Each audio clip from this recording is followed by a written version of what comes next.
তো বন্ধুরা, আপনাদের সামনে ছোট্ট একটা ভিডিও নিয়ে এসেছি। তো এই যে ভিডিওটা আপনারা মন দিয়ে একটু দেখবেন, এটা কিন্তু রেবল সোল, ঠিক আছে? এটা কোনো ইন্ডিয়ান খাবার না, এটা হচ্ছে ইটালিয়ান খাবার। তো এই যে খাবারটা বানাচ্ছি খুবই সুন্দর, ঠিক আছে? আমি কোনো রেসিপি বলছি না, খালি খাবারটা কী ধরনের বানানো হচ্ছে সেটাই আমি আপনাদের দেখাতে চাইছি। তো আপনারা কেমন আছেন সবাই একটু জানাবেন। এটা হচ্ছে রেবল সোল, এটা গ্রিল করা হয়েছে। তারপর এই যে সসটা বানানো হয়েছে, ঠিক আছে?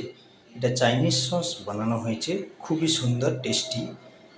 তো আপনারা সবাই যে যেখানে থাকুন না কেন সবাই ভালো থাকবেন, কেমন আছো জানাবেন। এটা হচ্ছে দেখতে পাচ্ছেন, এটাও হচ্ছে চিকেন, এটা গ্রিল চিকেন করা হয়েছে, আর ওটা ফিশ গ্রিল করা হয়েছে, ঠিক আছে? তো বন্ধুরা, আমার এই ভিডিওটা কেমন হয়েছে অতি অবশ্যই জানাবেন, পাশে থাকবেন। Bye bye.